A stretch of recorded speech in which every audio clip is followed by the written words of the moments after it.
Dostlar salam və hər zaman kimi hər vaxtınız xeyir olsun. Bir bit podkastın növbəti bitində səhv eləmirəmsə artıq 7-ci bitidir. Bu dəfə elektromobillər barəsində danışacağıq. Azerselin eksklüziv təqdimatında izləyirsiniz və yaxud da ki dinləyirsiniz. Qonağım isə Pultlu Maşın kanalı ilə məşhurlaşan İlkin Mustafayevdir. İlkin xoş gəlmisən. Salam Fərid, xoş gördük. Necədir vəziyyət, necədir işlərin? Qaydasındadır, hər şey normaldır. Başlayaq elə mövzumuza giriş eləyək elektromobillərdən. Sən də Tesla istifadəçisən, mən də Tesla istifadə edirəm və Teslanı əldə edən zaman səndən məsləhətlər almışdım, çünki məndən əvvəl idarə edirdin.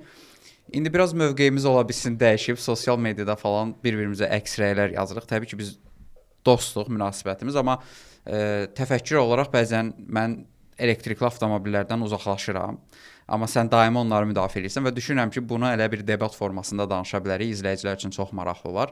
Başlayaq birinci elektromobillərin zərərindən bir mif var. Burada yəqin ki, fikirlərimiz üst-üstə düşəcək. Elektromobillər insan sağlamlığı üçün zərərlidir. Yəni, bu tipli rəyləri görürük. Həqiqətən də zərərlidirmi? Yəni, bir istifadəçi olaraq deyək bunu, bir tibbi ekspert olaraq yox. Burada təbii ki, yəni mövqelərimiz fərqli ola bilər Fərid. Yəni bu o demək deyil ki, ikimiz də Tesla sürürüksə mövqeyimiz eyni ola bilər. Hər kəsin düşüncəsi, istəyi və gözləntisi tam fərqlidir və fərqli bir şeylərlə də sonrakı praktikada qarşılaşa bilər. Ona görə yəni normaldır bu fərqli mövqelər. Müdafiə edirsən sözünü daha çox biraz mən yumşaltmaq istəyirəm. Müdafiə edirsən yox, daha çox vərdiş olmağa belə deyə insanları çalışdırıram ki, elektromobillər də əslində daha dərinə getsək, daxili yanma mühərrik avtomobillərdən demək olar ki, fərqlənmir. Bir çox nüanslar var təbii ki. Bunu mövzumuz getdikcə, suallar olduqca, artıq danışdıqca hər birini hissəli şəkildə izah eləyəcəm təbii ki.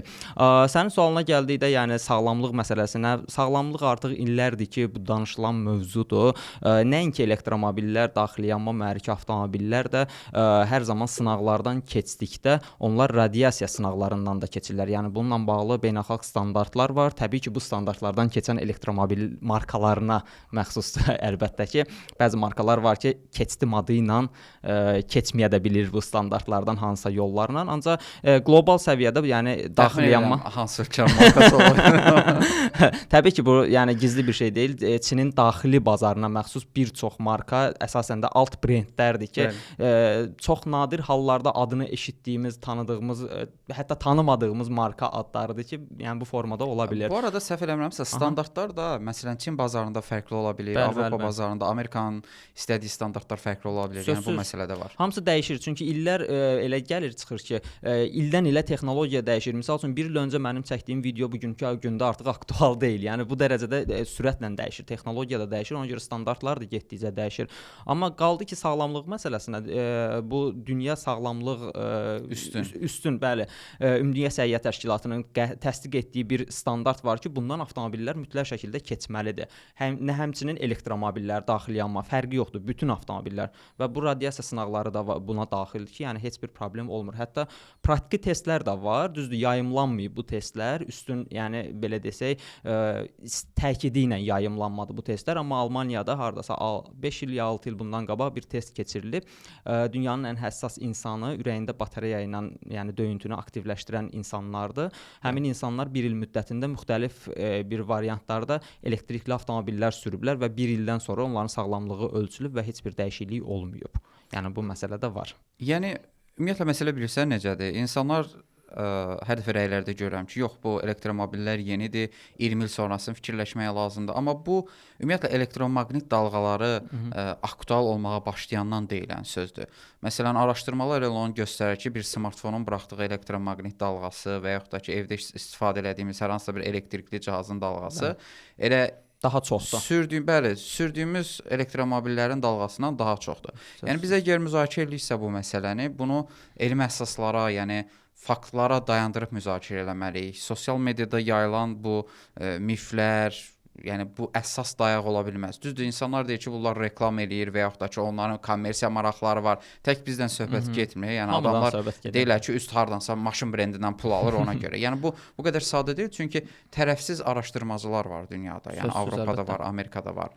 Reklam məsələsinə toxundun, sözündə kəsirəm. Reklam məsələsi bilirsiniz necədir? Ümumiyyətlə, yəni izləyicilər, dinləyicilər də yəni bunu artıq qəbul etməlidir ki, dünyada hər şeyin reklamı olur, amma heç kimi məcburi gəl bunu al demir. Yəni biz bunu sima olaraq hansısa bir avtomobilin reklamını ediriksə, heç kimi də məcbur eləmirik ki, ged onu al. Sadəcə olaraq bu reklam siması olaraq həmin hissədə belə deyək də iştirak eləyirik, paylaşımımız gedir. Amma qərar ver. Sənə uyğundur, uyğun deyil. Onunla bağlı ayrıca danışacağıq sənə, çünki yaralı məsələdə həqiqətən hazır. Ümumiyyətlə son bu reklam haqqında qanunvericiliyin tələbləri dəyişəndən sonra aləm qarışıb bir-birinə. İnsan sağlamlığı barəsində əslində aydın idi məsələ. Çox qısa bir girişdə vermək istədik ki, aydın olsun ilk eşidən insan üçün. Amma ətraf mühitlə bağlı olan məsələ çox ciddi məsələdir. Yəni biz elektromobilləri adətən bizə təklif olunan o idi ki, ətraf mühiti qorumaq üçün bu elektromobillərdən istifadə edə bilərsiniz. Bu şəhərdə karbon dioksidi əməlli başlı azaldır. Yəni ətraf mühiti qoruyur bu. Daha sağlam şəhər mühiti yaranır. Amma bunun digər tərəfində batareya texnologiyalarının istehsalı, ümumiyyətlə elektrikin alınmasında yaranan problemlər var təbiət üçün. Bununla bağlı fikirlərini almaq istəyirəm. Yəni sən nə düşünürsən? Bunun əslində detallı tam belə deyək də ziddinə gedəcək qədər bir araşdırması yoxdur. Amma burada da müəyyən qədəri təxmini olaraq belə düşündüyümüzdə daxilyanma mühərrik avtomobillə elektromobili belə deyək də bir növ yan-yana qoyub onları müqayisə eləyirik də biz belə desək. Daxilyanma mühərrik avtomobilin istehsalında da yenə təbiətə tullantılar var sözsüz ki, hansısa bir hissəsinin istehsalında dəmirin və yaxud da digər hissələrin istehsalında və yaxud da plastikin əridilməsi, hazırlanması, qəliblənməsi, yəni bir çox nüanslar var. Orada da təbii ki, təbiətə tullantılar gedir. Və istehsal olduqdan sonra nə olur? Yenidən biz yanacaq əlavə eləyirik, yanacaqla avtomobili istifadə edirik və yanacağın istehsalında da yenidən biz təbiətə tullantıları artıq xaric eləyirik və avtomobilin istifadəsində də karbon dioksid qazları yenə də təbiətə gedir. Yəni istehlakçıda da eləyirik bunu. Bəli. Yəni bu belə deyək, hissəli şəkildə davam eləyir. Amma elektromobildə bu necədir? Yalnız istehsal zamanı xaricə tullantılar gedir. İstehlakçı zamanı demək olar ki, heç bir təbii ki, batareyaların indi orada degradasiya və sair məsələlər indi bəziləri deyə bilər. Amma istehlakçı zamanı təbiətə demək olar ki, heç bir tullantı vermir. Yalnız elektrik enerjisidir ki, elektrik enerjisinin zaten istehsalı gedir və müəyyən belə deyək, biz o avtomobili sürsək də, sürməsək də o elektrik enerjisi yenə də istehsal olunur belə desək. Yəni bu məsələ var. Bəli, yəni eləcə də batareyalar. Eləcə də batareyalar, bəli. Bu gün istifadə etdiyimiz cihazların saatdan tutmuş telefona qədər batareyalar var. Hər və şey. Əgər biz bu məsələni təbiətlə bağlayırıqsa, bütün texnoloji avadanlıqları təbiətə bağlamaq lazımdır. Sözsüz, mən razıyam. Bugünkü gündə elektromobillərin üstünə çox fokuslanır insanlar və elektromobillər bir hate simvoluna çevrilir. Nifrətə, bəli. Çünki çox rahatdır. Yəni istənilən xəbər saytlarına və yaxud da səhifələrə də baxsaq, kimsə bir hype yığmaq istəyirsə, kimsə müştəri yığmaq istəyirsə və yaxud da özünə izləyici yığmaq istəyirsə, bəli, elektromobildən yazır və daha çox baxış, daha çox izləyici sayı yazır. Dünyada mən bugünkü görüşümüzü bilərəkdən dünənləri bir araşdırma eləmişəm. Dünyada sən bilirdinmi, son 5 il bundan qabağa nisbətdə indi şəkər və duz istifadəsi yarı-yarı azalıb. Şəkər və duz istifadəsi. Halbuki bunu heç bir sayt yazmır, heç bir xəbərlərdə yoxdur, heç yerdə yoxdur. Halbuki yəni elektromobillərdən 10% belə azalma olanda o dəqiqə yazırlar ki, bəs belədir. Çünki şəkər və duz istifadəsinin azalması heç kimə maraqlı deyil, amma elektromobillərin istifadəsinin azalması və yaxud da hansısa bir xəbər hər kəsə maraqlıdır və daha çox insanlar hype yığa bilir ondan. Ümumiyyətlə bu benzinli avtomobil idarə edənlərlə elektrikli avtomobil idarə edənlər arasında bir mindset fərqi var və bu mənasız bir şəkildə münaqişə səviyyəsinə gətirirlər bunu. Yəni mən elektromobil haqqında, məsələn mən elektromobili idarə edirəm, bundan zövq alıram. Bu haqqda müsbət fikirlərim də var, mənfi fikirlərim də var. Amma mənfi fikirləri yazanda o benzin mühərrikli avtomobili idarə edənlər, hətta belə bir ötən dəfə belə bir rey yazılmışdı. Elektromobil kişi maşını deyil. Mən nə cavab yazım ona? Yəni nə aidiyyatı? Bu o vaxt belə bir şey var idi. Mexanikadan avtomata keçəndə avtomat kişi maşını deyil. Niyə qardaş? Niyə? Kişi mütləq əziyyət çəkməlidir. Kişi mütləq kişinin maşınından nə bilim pır səs çıxmalıdır. Razıyam. Mənim maşınımdan məsələn bir kosmik gəminin səsi çıxır. Onun da səsi, onun da öz zövqü var. Əlbəttə ki, dediyim kimi hər kəsin öz zövqü, istəyi, gözləntisi var. Kim nəyi sevir onu da sürür. Mən məsəl üçün son dövrlər Almaniyada daha çox qarşıma çıxır o paylaşımlar ki, belə deyək, EDM-lərin enerji verən qollarını kəsirlər. Yəni çox qalın bir kabeldir. Onu nə ilə, necə və hansı ürəklə kəsirlərsə, yəni qardaş benzin sürmürsən, sür də. Səni nə narahat eləyir? Mən elektromobil sürürəm. Bu 5G stansiyalarının dağıdılmasına bənzəyir. İngiltərədə yandırırdılar stansiyalar. Hələ bu İngiltərə cəmiyyəti idi, təsəvvür edin. Bəli. Bu da Alman cəmiyyətidir ki, kəsir. Yəni kim nəyi istəyir onu da sürsün də. Niyə heytin səbəbi nədir ki? Mən bunu sevirəm, bunu da sürürəm. Sən sevmirsən, benzinli sür. Bəlkə açıq üzü çoxdur ona görə. Bilmirəm, ola bilər. İlkin batareya texnologiyaları barəsində danışaq. Ümumiyyətlə bu çox həssas bir məsələdir. Batareyalar həqiqətən də utilizasiya məsələsi çox ciddi gündəmdə olan bir işdir. Batareya texnologiyaları hansı istiqamətə gedir? Yəni elektromobillərdə hal-hazırda istifadə olunan batareyalar həqiqətən kifayət eləyirmi? Həm məsafə baxımından, həm sürətli dolum, həm davamlılıq baxımından. Batareya texnologiyaları bu dəqiqə çox sürətlə inkişaf eləyir, həddindən artıq sürətlə. Hətta elə nəhəng markalar var ki, hətta o sürətə çata bilməyib artıq bazardan çəkilirlər.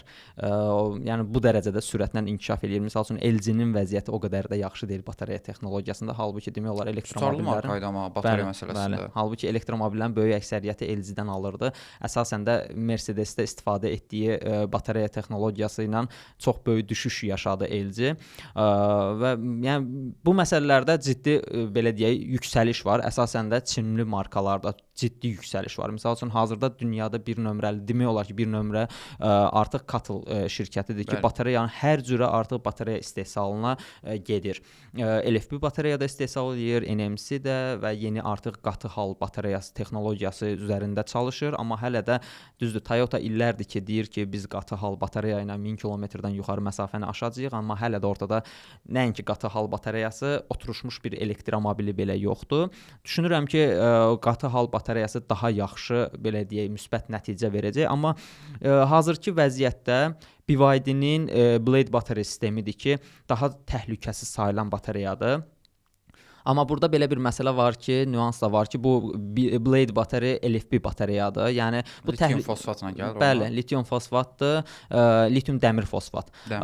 Burada tərkibdə olan dəmir çox böyük rol oynayır, mənfiyə doğru rol oynayır. Yəni biz başa düşürük ki, bəli, bu batareya daha təhlükəsizdir və daha uzun ömürlüdür, amma burada bizim belə deyək də elektromobildən gözləntimiz nədir?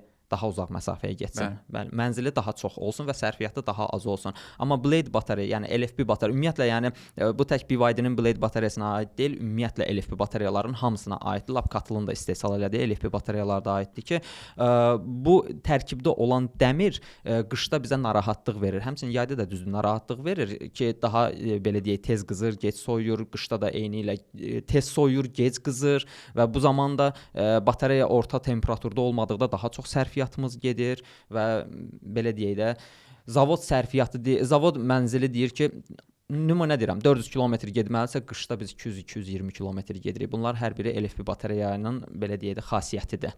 Yəni burada belə bir məsələ var ki, batareya texnologiyasında əslində o ionları saxlamaqdır da məsələ. Sözsüz. O ionları hansı maddə ilə saxlayacaqlar? Məsələn, bunu ya karbon silikonla eləyənlər var, litium ionlarda polimer materialından eləyirlər, dəmirdə də dəmirdən eləyirlər böyük ehtimalla. Və əslində dəyişən odur. O batareyanın, yəni enerjinin ionunu batareya daxilində nə ilə saxlayacaqlar?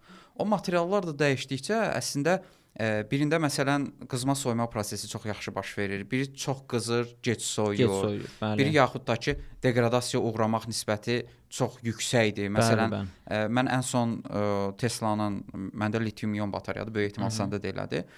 Axırıncı səfər sağlamlıq testini eləyəndə batareyanın 87% düşdüyünü gördüm. Bu 2 yaşında bir elektromobil üçün mənim üçün çox böyük bir göstərici idi. Mən düşünürdüm çox yüksək göstəricidir. 98-ə düşər, 97-yə düşər, amma məsələn sonra girdim forumlarda araşdırdım ki, sırf bu modellərdə sən sərfiyyat cəhətdən yəni deyirsən ki, çox düşüş eləyib. Yox, sağlamlığı düşübdür. Çox düşüb deyirsən? Çox aşağı düşübdür. 87%. İdeal. Amma əslində litium-ion batareyalarını araşdıranda məlum olur ki, litium-ion batareyaları ilk 2 ilində sağlamlığının sürətli bir şəkildə itirirlər Bəli, bəli. və sonradan yavaş-yavaş elə 1%, Dayanır. maksimum 2% düşməyə Bəli. başlayırlar. Bu elə iPhone-larda da belədir. Məsələn, Bəli, iPhone ilk 2 ilində alırsan, sürətli bir şəkildə düşür və davam edir. Amma məsələn, bunu mən indi tərəfsiz paylaşmışam. Yenə orada izah eləmişəm həmin videoda insanlara ki, bəs şeydir. Hə, bu əslində 2 ildə bitir, amma gəlib rəylə yazırlar ki, biz demişdik belə olacaq. Gəlin onun başqa cür fikirləşək də. Keçən dəfə mən bunu bir izah verirdim. Avstraliyalı bir Tesla qrupunda bir nəfər paylaşmışdı ki, 600 min mil onun Model Y-i gedib. 600 min mil. Model Y, yəni bu hardasa ortalama 1000 kilometr, 1 milyon kilometrə yaxındır və mühərrik, yəni reduktor, batareya zavodlu dəyişilməyib, qətiyyən də maşında heç bir təmir prosesi getməyib. Yəni artıq o 1 milyon kilometrə çatır, yenə də eyni belə deyək, batareya ilə davam eləyir. Burada belə bir nüans var ki, gəlin degradasiyanı başqa bir tutuşdurma ilə eləyək. Məsələn, elə daxili yanma ilə. Daxili yanma ilə eləyək. 2 ilin daxili yanma mühərrik avtomobili 50 min kilometr getmiş bir avtomobilə baxsaq, zavoddan biz onu götürdüyümüzdə salondan aldığımızda daha doğrusu bizə söz verilir ki, 100 kilometrə 5 litr benzin içəcək. Təbii ki, 100 kilometrə 5 litr benzin içmir o. Daha yuxarı nəticə görürük. Bu da nə deməkdir? Yəni mənzilin aşağı düşməyi deməkdir. Eyni prinsipdir. Sadəcə olaraq elektromobillərin marketinqində mən düşünürəm ki, bu mənim şəxsi fikrimdir ki, artıq başlanğıcdan bir 7-8 il bundan qabaqdan rangein üstünə gedildi, mənzilin üstünə gedildi. Sərfiyyat verilməli idi ki, sərfiyyat bu qədərdir. 100 kilometrə 15 kilovat sərfiyyat eləyir. Bu olsaydı daha ideal olardı. Və yenə də daxili yanma mühərrik avtomobili 100 kilometrə 5 litr deyilirsə, realda görürük ki, bu 7 litr içirmiş, range yenə də azaldı. Və 50 min kilometr 2 il getmiş maşına biz yenə də baxırıq. Orada da görəcəyik ki, 7 litr yox, artıq 8 litr içir. Və bu nə oldu? 10% degradasiya. Aşağı yuxarıda belə təxmini hesablayıram. 10% degradasiya oldu. Gəlin yaxşı 300 min kilometr getmiş bir daxili yanma mühərrik avtomobilə baxaq. 100 kilometrə 5 litr ya 7 litr benzin içərmi? Xeyr, daha yuxarı benzin içəcək. Eyni ilə elektromobilin batareyasının degradasiyası kimi. Əgər biz 300 min kilometrdə nümunə kimi 20% degradasiyamız varsa, deməli biz 500 kilometr getməliyiksə, indi 400 kilometr gedəcəyik də. Təxmini rəqəmlərdə ola bilər, səhvliklər eləyə bilim. 400 kilometr gedəcəyik. Eyni ilə daxili yanma mühərrik avtomobildə 100-ə 5 litr içəcəksə 7 litr, 8 litr içəcək. Bu da yenə 20% aşağı-yuxarı degradasiya olmuş olacaq. Sərfiyyat məsələsindən danışaq, elə sözünə qüvvət, elektromobillərin sərfiyyatı. Yəni elektromobilin sərfiyyatına ən çox təsir edən amillər, yəni ətrafımızda elektromobil istifadəçiləri çoxalıb artıq, izləyicilərimiz arasında da var. Elektromobillərdə sərfiyyatı artıran nədir? Sərfiyyatın artmasının qarşısını necə almaq olar və necə qənaətçil istifadə etmək olar? Bununla bağlı fikirlərini almaq istəyirəm. Daxili yanma maşın sürməyə çox vərdiş olmuşuq biz. Ona görə daxili yanma mühərrik avtomobili necə sürürüksə, belə deyək, benzin sərfiyyatını necə azaldırıqsa, ümumiyyətlə yükdür, nə bilim, kondisionerdir və s. onları necə azaldırırsa, eyni ilə elektromobil heç bir fərqi yoxdur. Eyni qaydanı elektromobildə də. Yeganə əslində burada da müəyyən oxşarlıq olacaq. Yeganə fərqli ancaq yekun olaraq oxşar cəhəti odur ki, biz elektromobilləri uzun müddətli belə deyək, EDM-lərdə artıq avtomobili enerji ilə təmin etdiyimizdə orada daha sürətli enerji verir bizə və batareya daha sürətlə dolum elədiyinə görə bu zaman batareya daha çox qızır və biz avtomobili oturub yerindən tərpətdiyimizdə müəyyən qədər batareyanın soyutmasına enerji sərf olunur. Yəni burada sərfiyyatımız artıq bir 2-3% daha çox getmiş oldu müəyyən qədərə qədər. Ancaq daxili yanma mühərrik avtomobillərdə də burada belə bir nüans var ki, biz YDM daxil olanda oradan deyirik ki, operatora ki 1 ilə vur, yəni asta sürətlə vur. Yəni yüksək sürətlə biz artıq dolum eləsək, yanacaq dolumu eləsək, orada hava qabarcıqları daxil olacaq və yenə də 2-3% daha az biz yanacaq əldə eləmiş olacağıq. Yəni burada da yenə oxşar cəhəti var. Ona görə sərfiyyatı aşağı tutmaqdan vacib, belə desək, daxili yanma mühərrikdə necəsə elektromobildə də elə eləmək daha yaxşıdır. Ümumiyyətlə kondisionerdir, istilik sistemidir, yəni peçdir. Bunların hər birini avto rejimdə 20-22 dərəcədə aralıqda saxlasınlar. Qalan da ki, avtomobili necə rahat istifadə edirlərsə eləsinlər. Qaldı maşında eko rejimi var, bütün maşınlarda var bu eko rejimi. Mən heç inanmıram ki, o eko rejimi yəni ekonomiya eləyən bir rejimdir. Ona görə normal rejimdə rahat maşınınızı sürün. Əksinə bəlkə də gücə salır, yəni baxır ağırlığa. Sözsüz reduktorun belə deyək də gücünü azaldır və batareyanı, avtomobili 2 ton yarım maşını qaldırmaq var axı. Orada da sərfiyyat yəni arta bilər. Ona görə normal rejimdə rahat avtomobilinizi sürün. İlkin biraz elektrik stansiyalarının keyfiyyətindən danışmaq istəyirəm. Bu mənim də sənin də toxunduğun məsələlərdir. Azərbaycanda elektrik stansiyalarının keyfiyyəti hansı səviyyədədir? Ki o qədər də ürək açan deyil məncə. Bu barədə danışaq. Hara istehsalıdır? Hardan gəlir bu elektrik stansiyaları? Xüsusən elə Teslanın özünü nəzərə alanda məncə heç də onun standartlarına uyğun elektrik stansiyaları yoxdur Azərbaycanda. Teslanın onsuz da standartı belə deyək, bizim sürdüyümüz Supercharge-dır. Teslaların, onun standartı supercharge-dır. Sadəcə bizdə belə bir məsələ var ki, biz hələ ölkə olaraq bilmirik ki, hansı standarta xitab eləməliyik. CCS, yoxsa GBT, yoxsa Type 2. Bəlkə də Type 2 deyirəm, CCS 1. Bəlkə biz ümumiyyətlə Yapon bazarıyıq. Bəlkə Çademo olmalıdır bizdə bazarda. Biz əslində qanunla CCS 2-yik. Əslində qanunla belə deyək, Xəritə ilə və oynayırıq, Avropa tədbirlərinə gediriksə CCS 2 olmalı. Bizim avtomobil bazarı Avropa bazarına xitab eləyir əslində və oradan gələn avtomobillər bizdə tanınır hər biri. Amma son dövrlər Çinin daxili bazarından daha çox gələn avtomobillərə görə təbii ki, sahibkarlar da məcburdular GBT başlıqlı, yəni Çin standartlı stansiyalar quraşdırsınlar. Amma sağ olsunlar bizim də təkidimizlə bir pultlu maşın olaraq hər biri ilə danışıqlardan sonra bir 3-4 il bundan qabaq onlar CCS də quraşdırdılar ki, həm Teslalar, həm də Avropa standartlı avtomobillər də bundan faydalana bilsinlər. Təsəvvür gedib rəsmi avtomobil alırsan, amma stansiyası yoxdur. Stansiyası yoxdur. O bir 5-6 il bundan qabaq bir şirkətdə başına gəlmişdi. Stansiyada gətirmişdi, 10 dənə də elektromobil gətirmişdi Avropa standartlı. Həm özü stansiyanı qoyur. Birdən yadına düşmüşdü ki, həmin stansiya bu avtomobillərə getmirmiş. Belə bir hadisə olub yəni Azərbaycanda. Ona görə bir 6-7 stansiya, hər biri də 30-40 min avroluq stansiyalar idi. Ağzı günə dayanmışdı. Belə bir hadisə olub 6 il, 7 il bundan qabaq. İndiki stansiyaların vəziyyəti hazırda bazarda 10-12 şirkət var, fərdi sahibkar var. Eyni zamanda Azərşıq da özü quraşdırma eləyir. O qədər də ürək açan deyil. Çünki stansiyalarda belə bir məsələ var ki, yeri yurdu mənşəyi bəlli olmayan stansiyalardır. Sanki Alibabadan baxıb stansiya sifariş verirlərmiş kimidir. Ki bəlkə də eləyirlər, yəni. Ki bəlkə də eləyirlər, niyə də yox? Onu da çatdırar, yəni rahatlıqla. Niyə də yox, çatdırır da. Yəni rahat bu dəqiqə logistika hər cəhətdən yaxşı inkişaf eləyib və əsasən də Azərbaycana artıq çatdırılmalar Çindən çox rahatdır. Bir ya iki şirkət var ki, yaxşı marka ilə gətirirlər. Onların stansiyaları hər zaman problemsiz olur, yaxşı da işləyir. Misal üçün nümunə deyəcəm, yəni açıq bu heç qapalı bir məsələ də deyil. Azərşığın bir çox stansiyalarının gücləri 80-90 kV-a endirilib artıq. Halbuki həmin stansiyalar 120-150 kV-lıq stansiyalardır.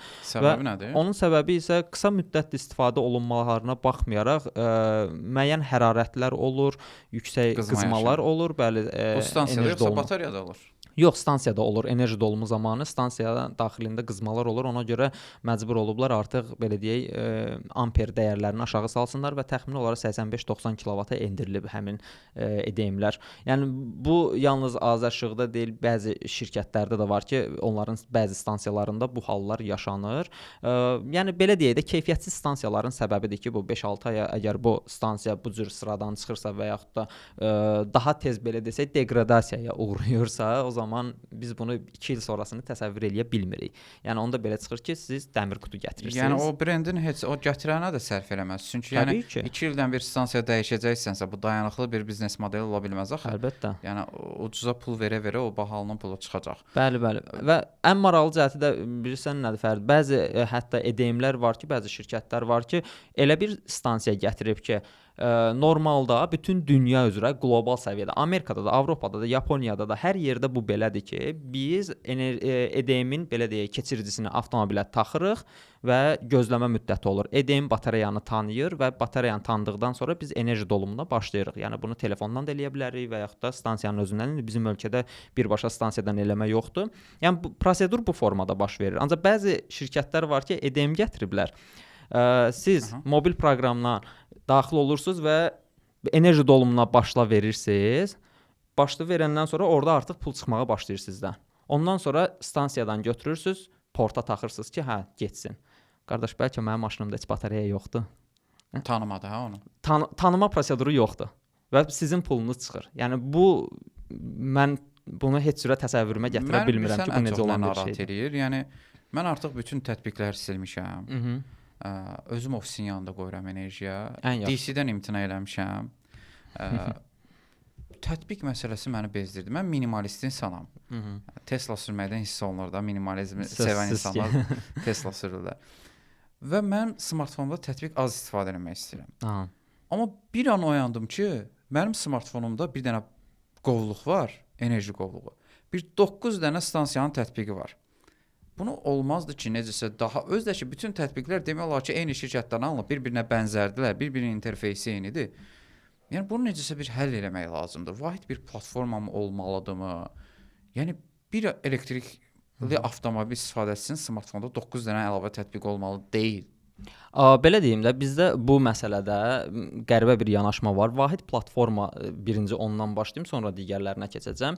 Əslində bu demək olar ki, dünyanın bir çox ölkələrində, hətta Avropada, Amerikada da bu belədir ki, yəni bu formada bir çox mobil proqramlar olur telefonda. O, yəni ciddi problem də olan bir şey deyil.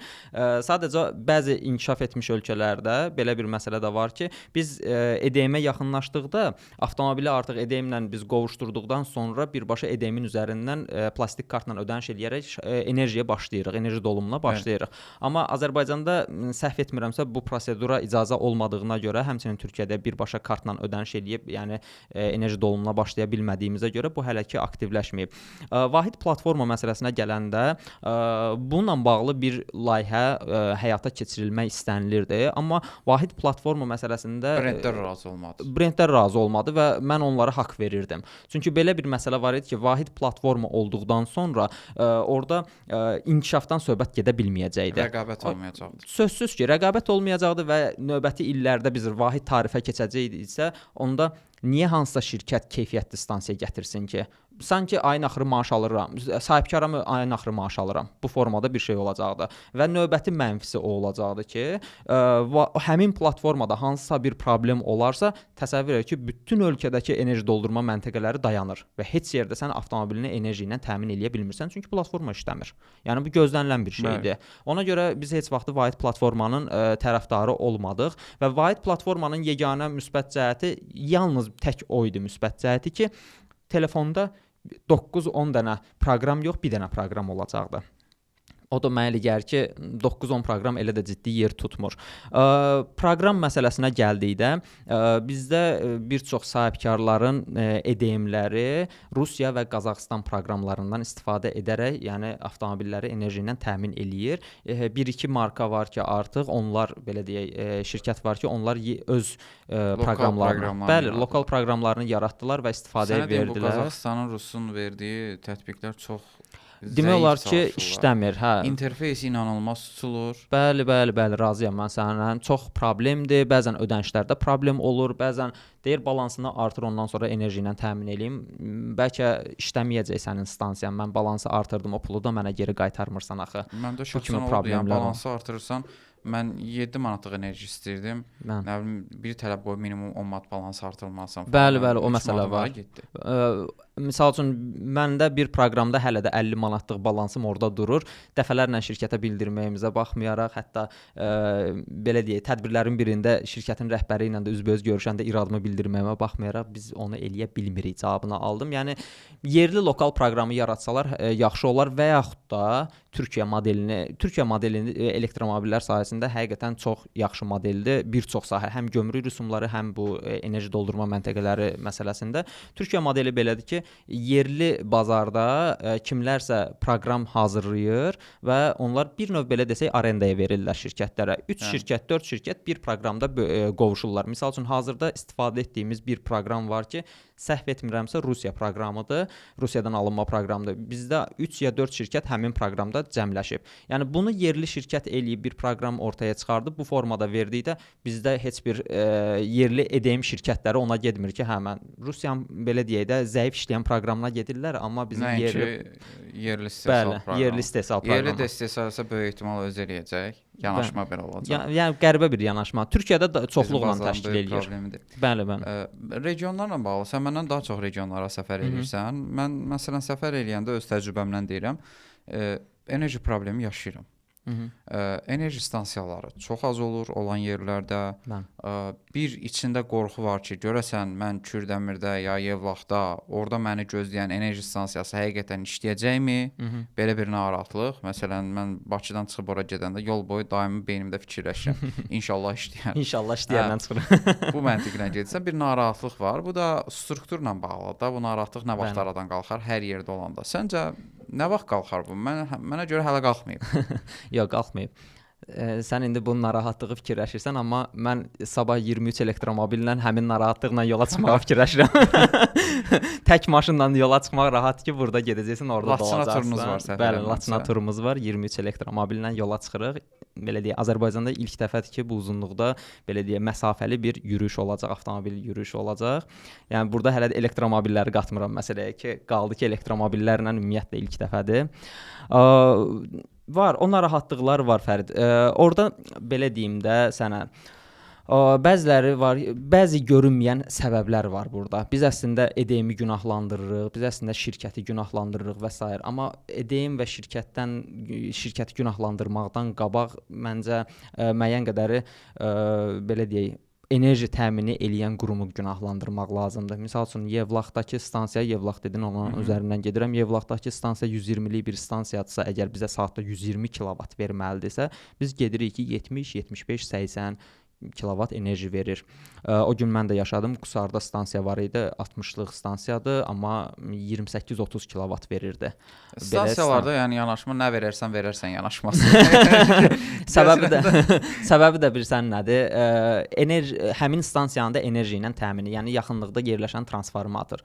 Transformatorların böyük əksəriyyəti 70, 80 və 85, 90-cı illərdən qalma transformatorlardır.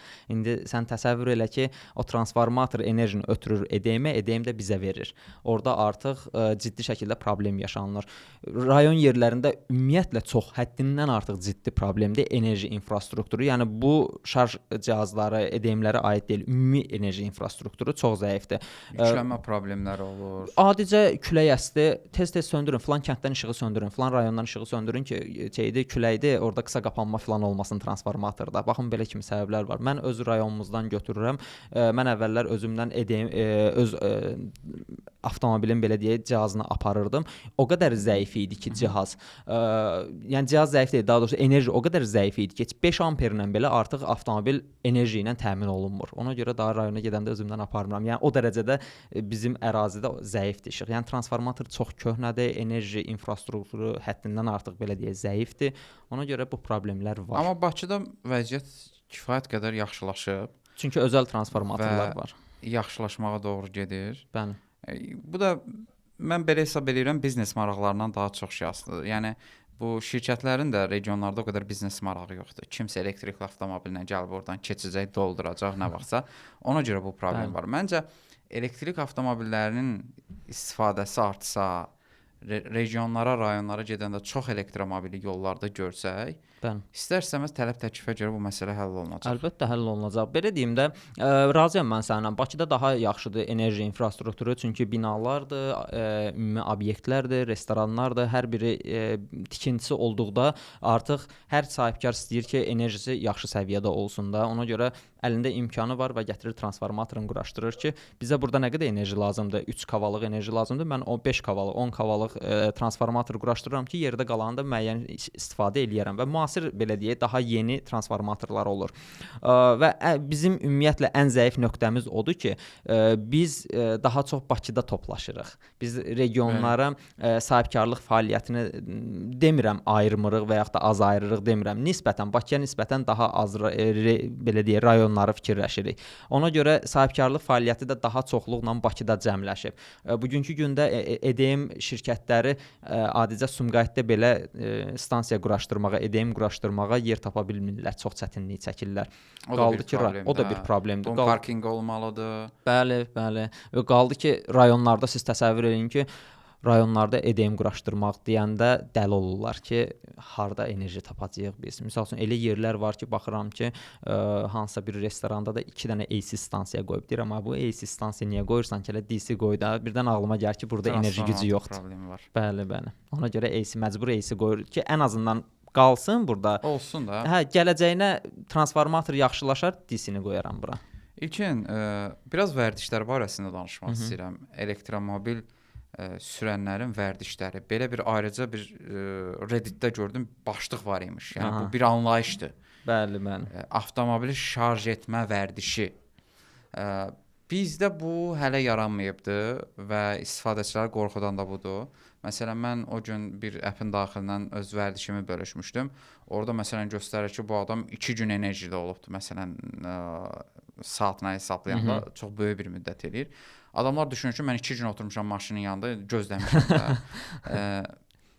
Səncə bir Azərbaycan istifadəçisi üçün ən yaxşı vərdiş hansı ola bilər? Və bu vərdiş nədir? Ümumiyyətlə bu məsələni də biraz açaq.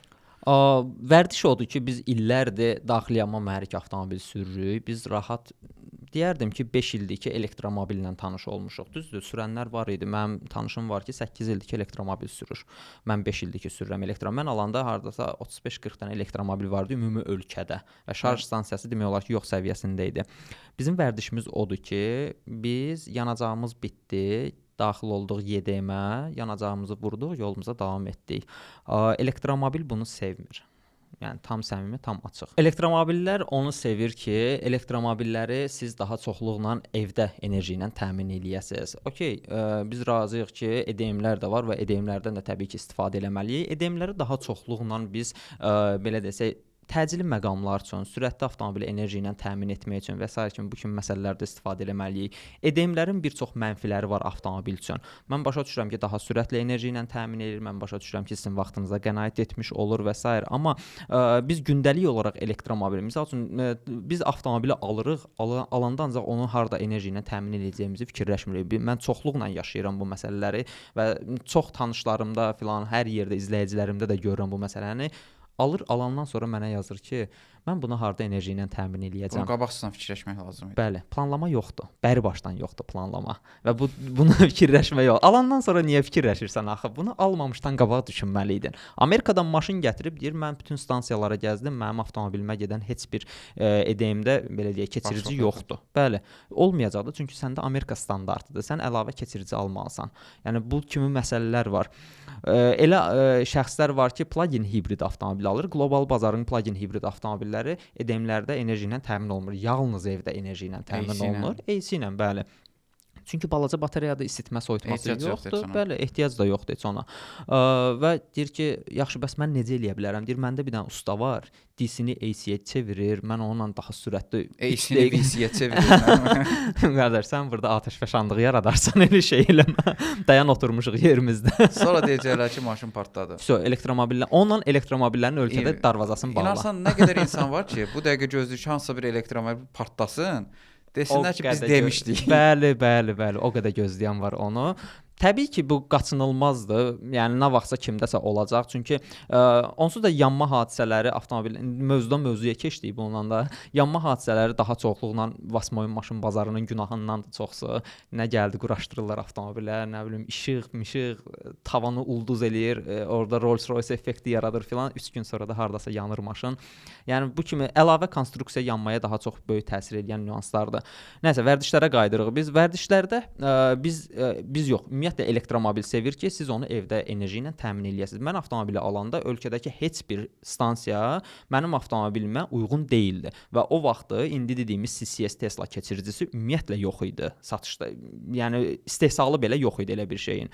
Və mən ancaq avtomobili evdə enerji ilə təmin eləyirdim. Qaraj kirayəyə götürmüşdüm, qarajda saxlayırdım, maşınım təmiz qalırdı və enerji ilə də orada təmin eləyirdim. Və bütün Azərbaycanı gəzirdim o maşınla. Gedirdim hansısa oteldə bir gün qalırdım, ya ev tuturdum, evdə bir gün qalırdım, səhəri gündə gəlirdim. Çünki axşam maşını evdə enerji ilə təmin eləyirdim. Belə-belə mən rahat bir 5-6 rayon gəzmişdim. Daha sonra stansiyalar oldu və rahatlığı oldu. Yəni biz çalışmalıyıq ki, gündəlik avtomobili istifadə edəndə stansiyalara ümid bağlamayaq. Biz stansiyaya gedib orada növbədə ola bilər 2 maşın, 3 maşın, lap 1 maşın olsa hər maşını biz 20, 30, 40 dəqiqə gözləməyə məcburiyyətində qalacağıq. Hətta mən sizə deyim ki, indi ümumiyyətlə elə bir vərdiş yaranıb ki, mənə ümumiyyətlə o vərdiş çatmır.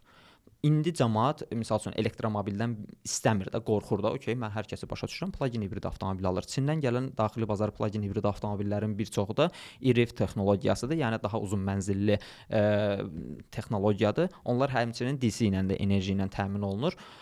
Baxırsan ki, plug-in hibrid avtomobil alıb və stansiyalarda avtomobil enerji ilə təmin eləyir.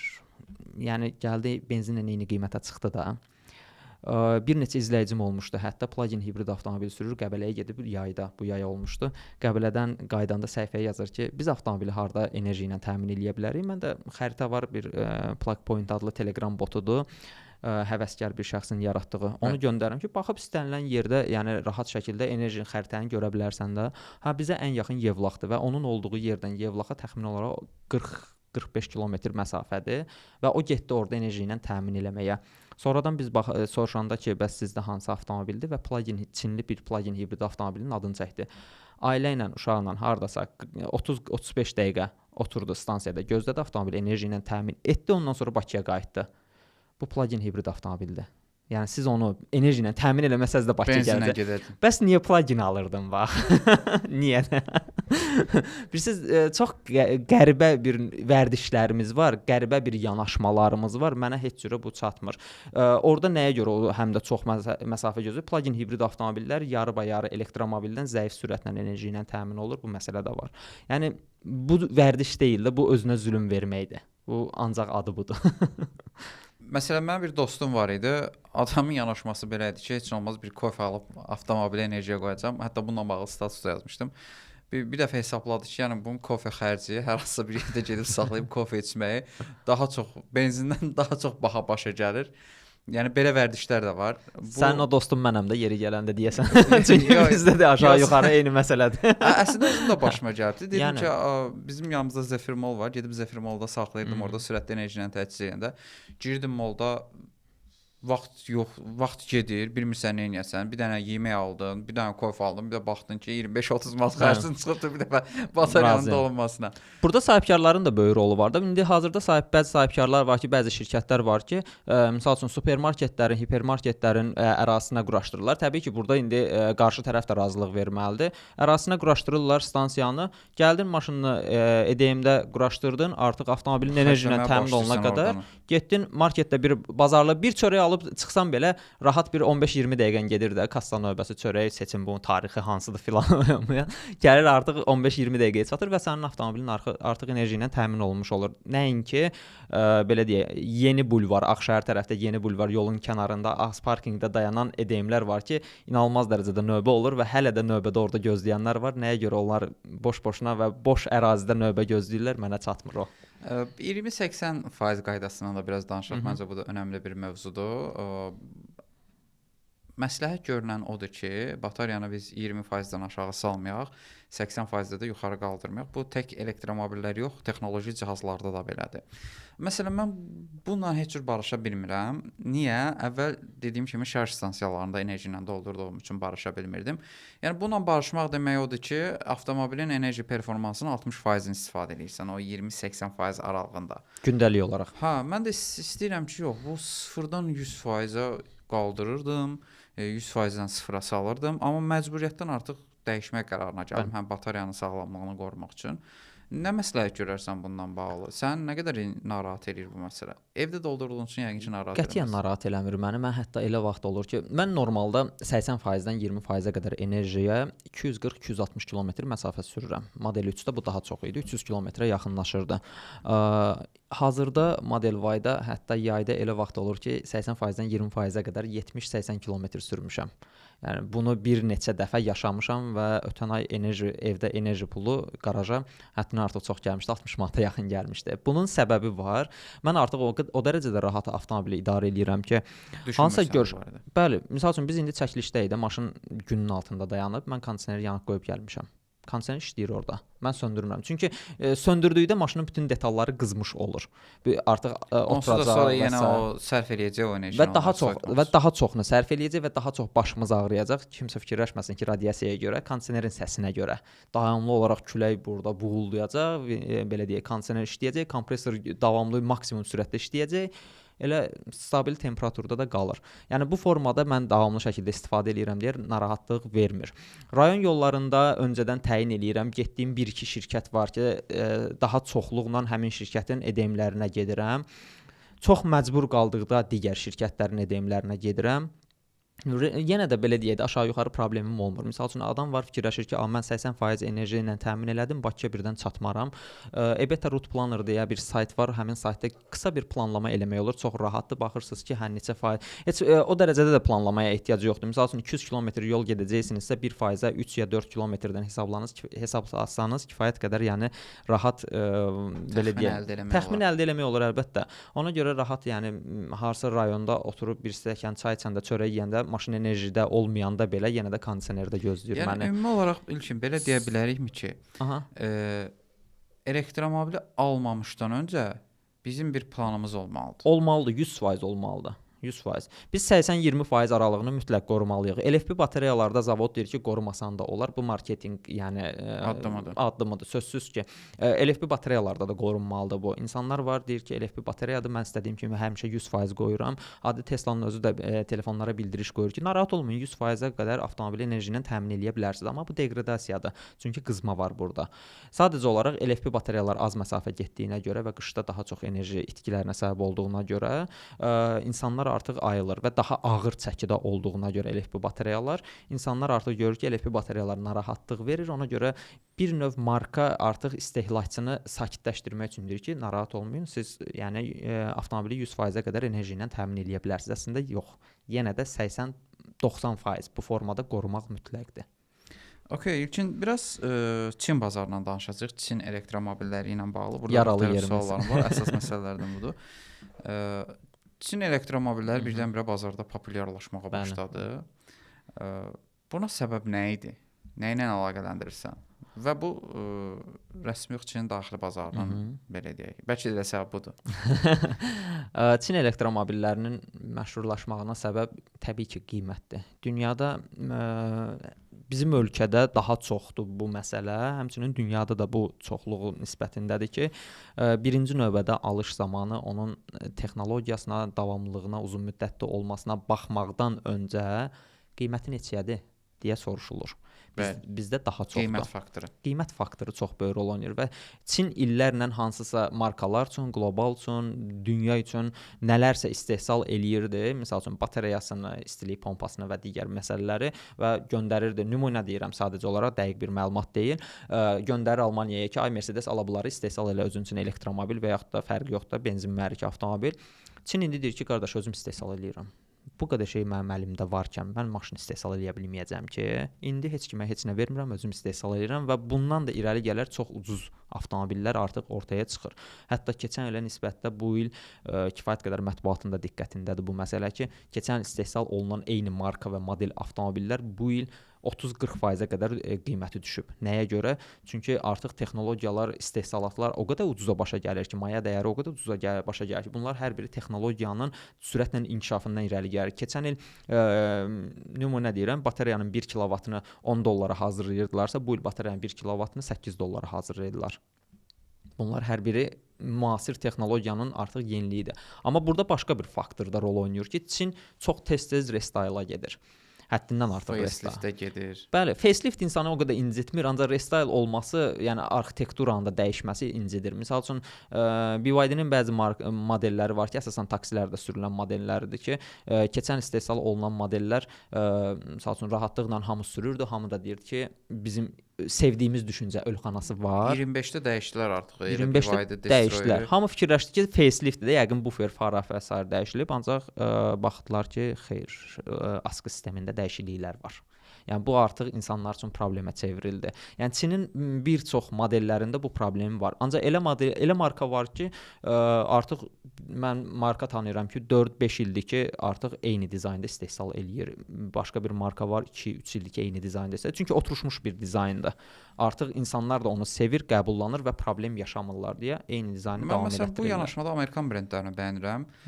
Elə Apple-ın özü, Tesla-nın özü. Bunlar çox uzun müddət ərzində ciddi dizayn dəyişikliyinə gedirlər və Bunda əsas məqsədləri o demək deyil ki, onlarda innovasiya yoxdur, o demək deyil ki, onlarda yeni dizayn yoxdur.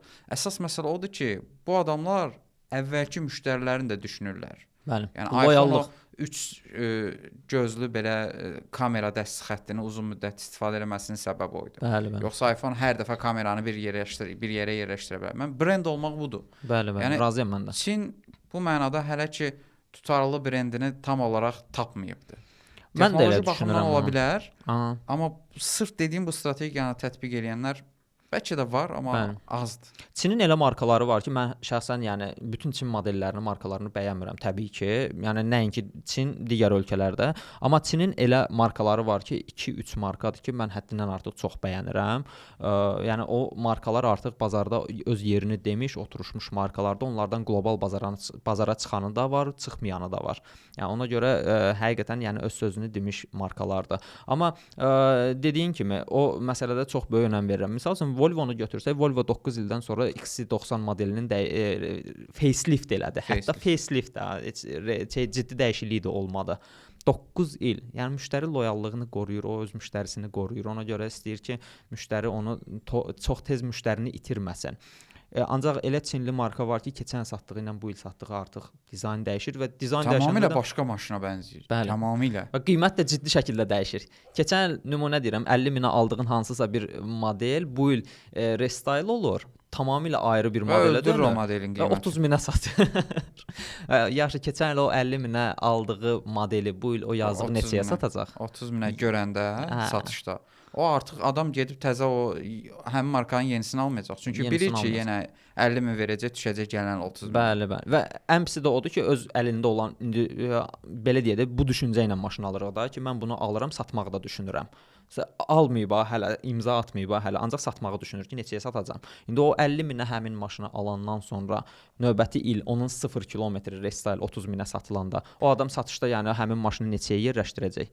30 mindən qat-qat aşağı yerləşdirməlidir ki, onun alıcısı olsun.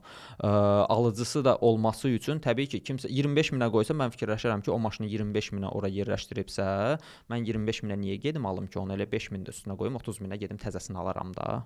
Görünür nə qədər düşdü onun qiyməti. Bir də bizim istifadəçilərdə bu 5 il məntiqi səncə nədən qaynaqlanır? Yəni insanlar artıq maşın alanda 5 il sonrasını fikirləşirlər və satmağı düşünürlər.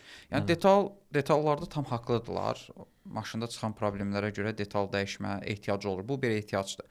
Amma yeni bir maşın alan insan niyə 5 il sonrasını, 10 il sonrasını fikirləşir? Bu maddi qazancla mı bağlıdır bizim cəmiyyətdə? Məsələn, Avropada belədir ki, indi təbii ki, maddi cəhətdən bizdən qat-qat üstündürlər onlar. Adamlar yəni maksimum 5 ili görürlər ki, mən 5 ildən sonra özümə yeni maşın alacağam, bu 5 il məni idarə eləyər. Və texniki xərclər orada o qədər yüksək olur ki, işçilik payı. Bu adamlar elə maşını satıb əldən çıxartmağı düşünürlər. Problem çıxmamış, mən bunu satım çıxsın əldən və yeni maşın əldə edeyim.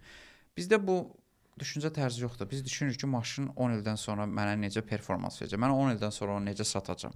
Biz bəli, biraz belə qəribə düşüncədir. Mən də bilmirəm. O bilmirəm hansısa bir travmamızdan bəlkə də irəli gələn bir məsələdir ki, 5 il düşüncəsi, 10 il düşüncəmiz var. Bəlkə də tarix boyu hansısa bir məqamda belə deyək də avtomobil hissəsində hansısa bir 5 il, 10 il məsələsini yaşamışıq. Ona görə orada bizdə də düşüncə insanlar əvvəllər avtomobilləri çox asan əldə edə bilmirdilər. Sözsüz bir avtomobil əldə edən bunu 20 il istifadə eləyirdi. Bəli, çox çətin idi avtomobil əldə etmək. Amma indi avtomobil əldə etmək o qədər çətin bir məsələ deyil. Mən uzun müddət sürdüyüm avtomobil, yəni 4 il sürmüşəm mən o avtomobili. Ondan sonra satmışam. Digər avtomobillərimi 2-3 il sürüb satmışam və yenisi ilə əvəz eləmişəm və bugünkü gündə də demək olar satdığım bütün avtomobillərin sahiblərini tanıyıram ki, hansılardır və hərdən də şəhərdə görürəm, sevinirəm ki, sürürlər. Problemsizdir və satdığım belə deyək model 3-ümü də artıq sürən adamla yaxın münasibətimiz var.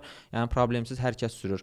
O düşüncə bilmirəm mən də dəqiq ki, hardan irəli gəlirsə, amma mən Tesla-nı alanda 5 il sonra görəcəyik deyənlər var. İndi də var o həmin deyənlər ki, 5 il sonra görəcəyik və 5 il keçib nəyi görüblər bilmirəm. Ancaq mən yenə də Tesla sürürəm. Əslində o dedikləri heç doğru deyil. Çin markaları üçün desələr daha məntiqli olar. Ancaq Çin markaları sürənlər də var da. Müddət, yəni özünü isbatlamış bir markadır. Amma Çin maşını sürənlərin də bəzi yaxşı model. Bilirsiniz necədir?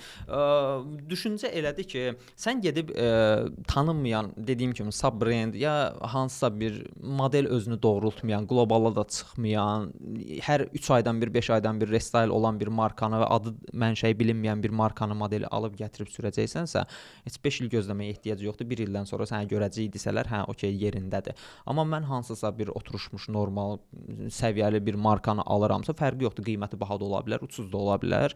Ancaq marka tanınmış bir marka. Bizə düşünərək alınmalıdır da, planlaşdırılıb alınmalıdır. Alışı belə planlaşdırıb almırıq. Dediyim kimi, adam var, alır, sonra deyir ki, harda bunu enerji ilə təmin edəcəm. Yəni bu düşüncə ilə alacaqsansa, əlbəttə ki, sən 5 ildən sonra görəcəyik harda olacaqsansa. Yəni bunu mənə deyə bilərlər. Ona görə planlamaq lazımdır. Bəs Çin daxili bazar elektromobil olsun, avtomobil olsun, bunlara yanaşma necədir? Mən adətən bu dillərlərin yanaşmasını da bəyənmirəm və bununla bağlı fikirlərim olur sosial mediada. Mən tərəfdarıyam ki, o Çinin daxili bazarının avtomobilləri, elektromobilləri Azərbaycan bazarına gəlsin. Çünki inanılmaz ucuz qiymətə gəlirlər. Bildiyin kimi onlar subsidiyalaşmış brendlərdir bəziləri. Gömrük xərclərindən azaddılar və bu gün Azərbaycanda biz oturub Çinin subsidiyasından faydalanıb, gömrük rüsumlarının sıfır olmasından faydalanıb çox ucuz qiymətə elektromobillər, avtomobillər sürə bilirik. Amma elə bir tərəf də var ki, bunların tərəfdarı deyil. Məsələn, dillərlərin özləridir, servis avtomobili sevənlərdir. Sənin burada yanaşman necədir? Mənim yanaşmam odur ki, müəyyən qədəri ümumiyyətlə mən deyərdim ki, idxala nəzarət olmalıdır. Yəni kim avtomobil gətirirsə, gətirsin, istəyir diler gətirsin, istəyir şəxsi belə deyək, sahibkar gətirirsə, problem yoxdur, gətirsin. Əsas odur ki, müəyyən filtrasiya olmalıdır. Bayaq dediyim kimi, Türkiyə modeli bu sahədə çox yaxşı modeldir. Bu nədir filtrasiya? Belə deyək, standartlara cavab verən avtomobil gəlməlidir. Bayaq səninlə kadr arxasında Cybertruck söhbətini elədik ki, Avropa onu qəbul eləmir, çünki iti döngələri var və insan sağlamlığına ciddi zərər vura bilər. Qəzalarda çox böyük zərər vura bilər. Bəli, bəli, və yaşanılır da bu hadisələr, piyada ölümləri ilə nəticələnir və bu məsələlərdə Avropa görürsən ki, filtrasiya eləyir ki, standartlara cavab versin, ondan sonra gəlsin.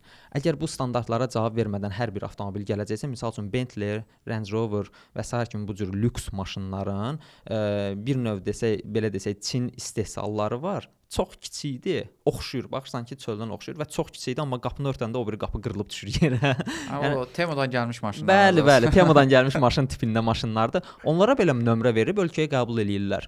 Yəni mən onun əleyhinəyəm. Yəni bu maşınlar ölkəyə girməməlidir. Bunlar hər biri hansısa burada bir yəni tamamilə haqlısan. Olmalıdır. Yəni burada tamamilə haqlısan, bəli. Amma mənim sualım daha çox o birisi. İndi ora normal gəlirəm. avtomobillər. Bəli, bəli, ora gəlirəm. Elə o həmin normal avtomobillər də var ki, onlar da həmin o Temudan gəlmiş avtomobillər kimi müəyyən filtrasiyadan keçməlidirlər ki, yəni bu avtomobili məsəl üçün Türkiyə nə edir? Gəl bununla mən izah edeyim. Türkiyə onu deyir ki, bu avtomobil ölkəyə gəlirsə və kütləvi idxalı olursa, artıq rəsmiyyətə çevrilməsi lazımdır. Çünki mən əgər sahibkarıma yol açıramsa, okey, bəs istehlakçımı da qorumalıyam axı mən. Bunu kim istifadə eləyəcək? Mənim xalqım istifadə eləyəcək. Okey, mənim xalqım bunu necə istifadə eləyəcək? Bunun detalı var. Sən gətirirsən də bu maşını kütləvi gətirirsən. Bizdə artıq sahibkarlar necə gətirirlər? 60 dənə, 100 dənə, 150 dənə bu formada gətirirlər artıq. Sən bunu gətirirsənsə, okey, buna harda xidmət eləyəcəksən? Buna harda detal verəcəksən? Buna harda usta verəcəksən? Burada tək sahibkardan, yəni belə deyək də, fərdi sahibkardan söhbət getmir. Dilerlərdən də söhbət gedir ki, ay diler. Sənin Türkiyənin bir çox bölgəsində deyir ki, servis yaratmalısan. Bəli, tək bəli, bir yerdə yox. Bəli, bəli və bir çox yerində yer yaratmalısan və müştəriyə xidmət eləməlisən və gətirdiyin avtomobilin müəyyən faiz nisbətində səhv etmirəmsə, orada hansısa bir detal həcmi var ki, onu gətirməlisən, tam dəqiq qanun. Bəli, bəli, mütləq şəkildə. Yəni istəyir sahibkar gətirsin, istəyir diler gətirsin, fərqi yoxdur. Mən öz xalqımı da qorumalıyam. Okey, razıyam, sahibkarı da qorumalıyam. Yəni bu formada filtrasiyalar olunur və həmçinin onlar gətirilən avtomobillərin də hansı tələblərə cavab verdiyi və hansı sertifikatlardan keçdiyi, hansı belə deyək, testlərdən keçdiyini mütləq şəkildə nəzərə alırlar. Məsəl üçün CLTC nəticələri ilə heç bir avtomobili qəbul eləmirlər Türkiyə. Çin standartıdır. Bəli, bəli, Çin standartı. Çünki şişirdilmiş rəqəmlərdir. Bu dediyindən o vaxt səninlə razılaşardım ki, Azərbaycanda olan servislər həqiqətən bunlara əməl etsinlər. Bəli. Amma Azərbaycanda olan servislər də buna əməl eləmir axı. Məsələn, servisə gedirsən, servisinə aldığın maşını 3 aylarla, 6 aylarla detalını gətirib çıxarda bilmirlər. Razıyam. Və istifadəçi də artıq düşünür ki, mən servisdən də bu xidməti alıram.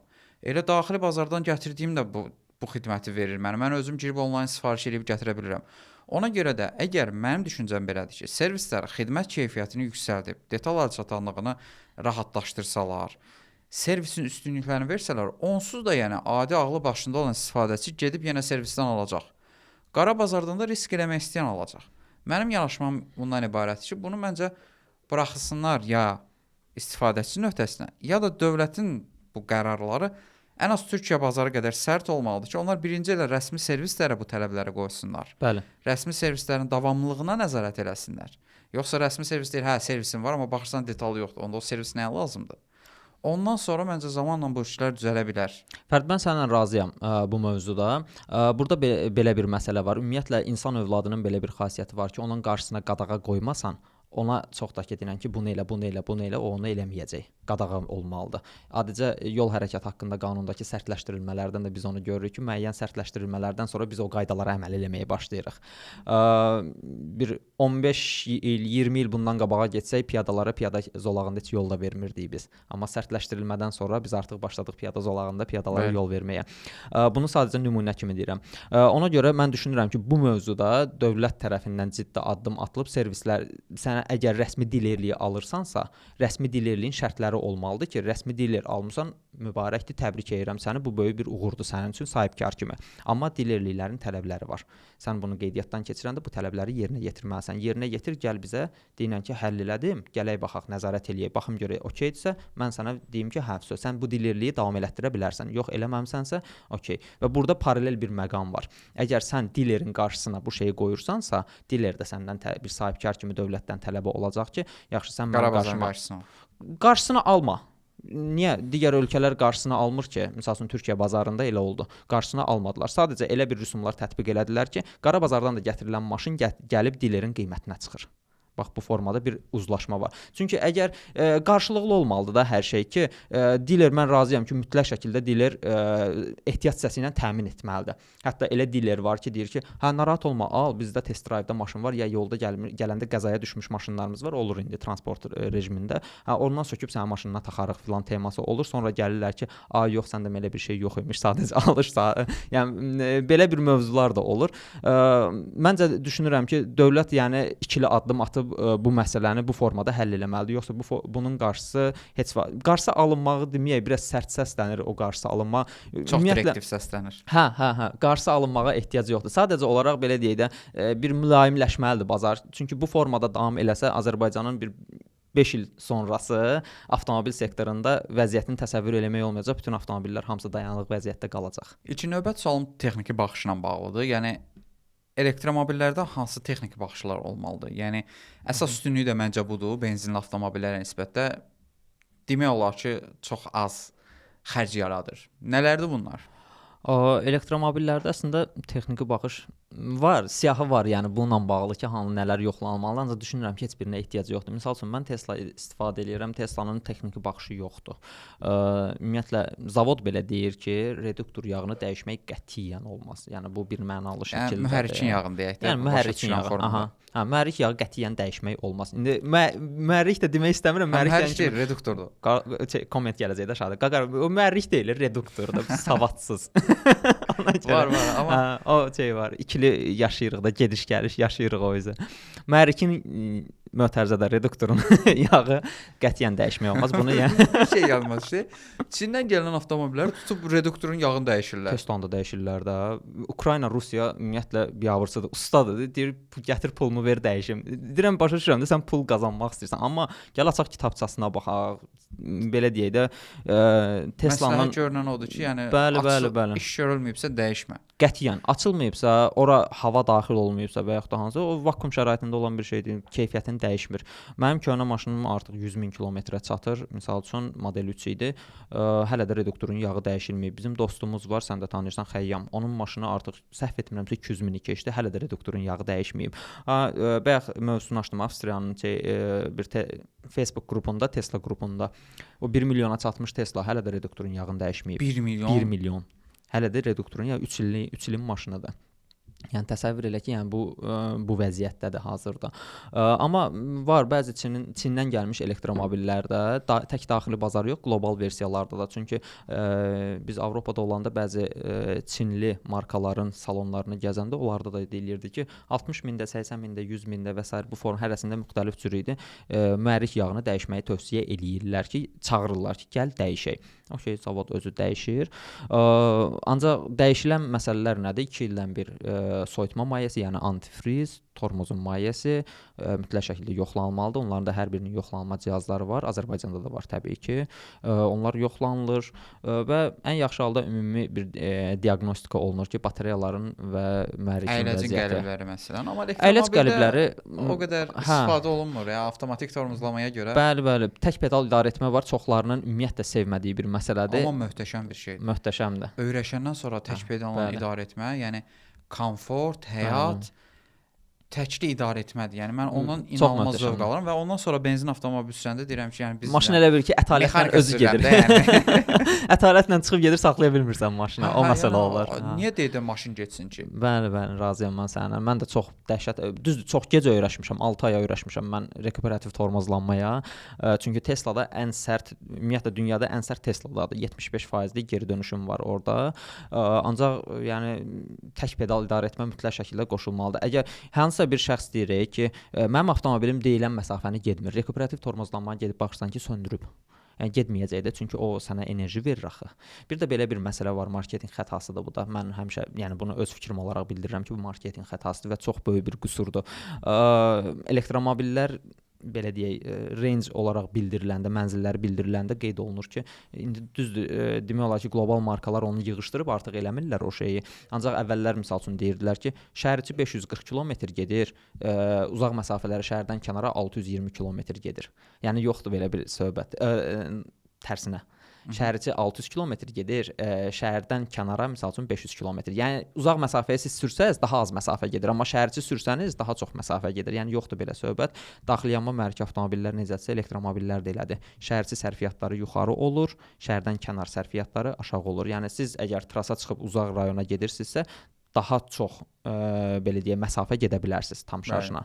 Nəinki şəhər daxilində. İlkin, sona yaxın biraz bu WLTP, CLTC, EPA nəticələrindən də danışaq. Bunların açılışını verək ümumiyyətlə, izləyicilərə maraqlı olsun.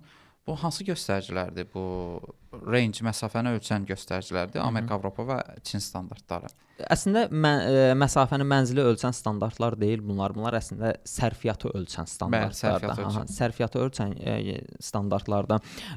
Misal üçün WLTP əvvəllər həm Amerika, həm Avropa idi. İndi Avropa artıq EPA standartı ilə artıq hesablayır. Çünki düşünülür ki, EPA standartı daha real göstəricidir. WLTP isə bir növ belə desək vakuum şəraitində olmuş bir göstəricidir. Misal üçün avtomobili çıxardılar hansısa bir stenda və təkərlər artıq orada stabil sürətlə fırlanır. Ona əlavə belə deyək də hansısa bir küləyə, havaya və real nəticə deyil də, yəni. Reala bir hardasa 10-15 belə deyərim 20%, 10-20% belə deyək daha uzaq bir göstəricidir. Amma mən dəfələrlə olub ki, məndə misal üçün öncəki avtomobilim də WLTP göstəricisi idi. 518 kilometr. Mən 530 kilometr o maşını sürmüşəm. Yəni belə də ola bilir. Amma EPA göstəriciləri daha dəqiq göstərici sayılır. CLTC isə Asiya bazarı üçün nəzərdə şişirdilmiş. Bəli, Asiya bazarı üçün nəzərdə tutulan göstəricidir. Maşının üz aşağı yolda mühərriki sönmüş vəziyyətdə yoxlanma nəticələri deyə bilərik ona. Ya da ki, ala bunu sən ora nəçə yaz da. Rəqəm yaz. Rəqəm yaz, hə. Yəni ya da belə bir şeydir. CLTC göstəricilərinin heç vaxt üst-üstə düşdüyünü mən görməmişəm.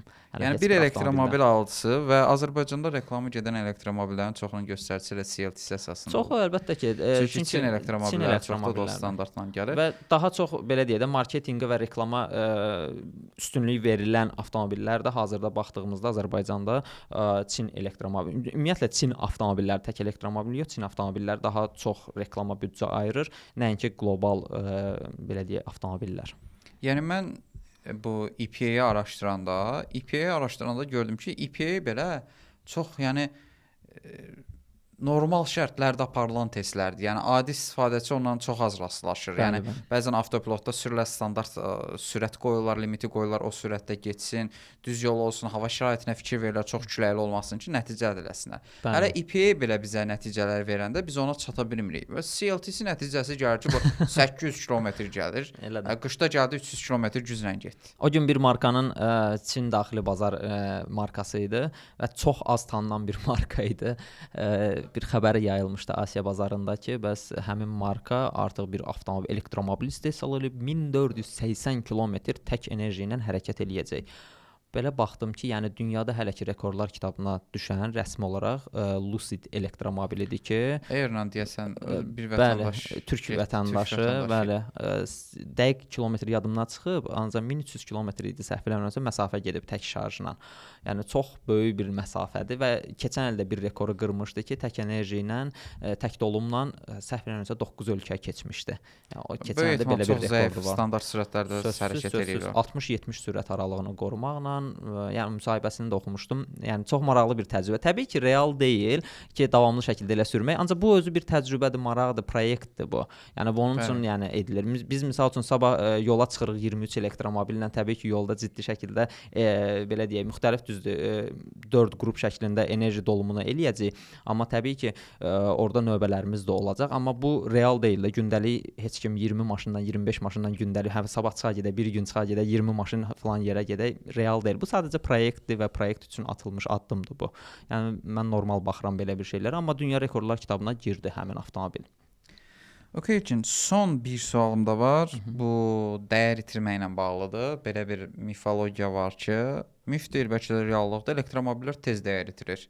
Elektromobili satmaq çətin məsələdir. Bununla bağlı fikirlərini öyrənək. Razıyam, dəyər itirir. Yəni burada bu artıq elə bir məsələdir ki, gözlə görünən bir məsələdir. Əslində burada tək elektromobil yox, ümumiyyətlə, yəni son dövrlər istehsal olunan müasir texnologiyalı bütün avtomobillərə baxdığımızda hamısı dəyər itirir. Artıq Azərbaycanda heç kim fikirləşmir, sərmayə kimi fikirləşmir avtomobilə.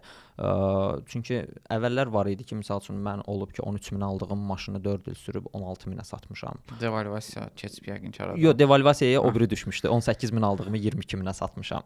Və o bir digər maşınım düşmüşdü ona. Ancaq yəni var idi belə nüanslar. 9 min aldığımı 11 minə satmışdım, məsəl üçün 2 il sürüb. Yəni al versə olmasa desin. Mən sənin yerinə keçmişdim vaxtı. Yəni belə kimi məsələlər əvvəllər daha çox olurdu. İndi yoxdur elə məsələlər. İndi çox nadir hallarda kimsə aldığı qiymətdən 2000, 3000 bahasına sata bilər. Çünki Çin bazarı elə bir vəziyyət yaradıb ki, bazarda artıq ikinci əl servis maşını Amerikadan gətir, daha sağlamdır və sair düşüncələri və işlənmiş maşınlara tələb azalıb. Adam fikirləşir ki, 20 minə mən Amerikadan gətirib vuruq maşını düzəltdirib sürəcəmsə, daha böyük komplektasiya ilə YouTube-u belə şeyləri verməklə nə bilim Çin maşını alaram da gətirib burada dilini dəyişəcəm, proqramını dəyişəcəm, sürəcəm də və təzə maşın olacaq. Yəni bunu düşünürlər artıq. Ona görə daha çox bu istiqamətdə gedirlər və həmin maşın da artıq 1 ildən sonra restyle olanda və yaxud da yenisi çıxanda və yaxud da ümumiyyətlə maya dəyəri aşağı düşür də. Yəni Çin gündə texnologiyanı inkişaf elətdirir. Maya dəyəri düşür. Ona görə həmin avtomobilin təbii ki, növbəti il qiyməti daha da düşür aşağı. Yəni bu kimi nüanslar həddindən artıq çoxdur rastlaşılır bu məsələlərə. Okay üçün çox sağ ol gəldiyin üçün, dəvətimi qəbul etdin. Məncə çox maraqlı bir söhbət alındı və inanıram ki, izləyicilər və istifadəçilər üçün maraqlı mesajlar ötürə bildik. Çox sağ ol Fərid dəvətin üçün. Mən də düşünürəm ki, maraqlı məsələlər oldu və maraqlı yanaşmalara getdik və ən maraqlısı da odur ki, sualların bir çoxları TikTokda, Instagramda, Facebookda, bütün sosial şəbəkələrdə gələn kommentlərdən belə deyək, ortaya çıxan suallar idi ki, bəli, hər birinə də cavab verdik. Burada düşünürəm ki, faydalı bir mövzu oldu. Belə dostlar, ümid edirəm sizin üçün də maraqlı oldu. Rəy bölməsində fikirlərinizi bizimlə bölüşün. Elektromobil istifadəçisinizsə, öz təcrübənizi yazın, necə şarj edirsiniz. Növbəti buraxılışlarda görüşənə qədər.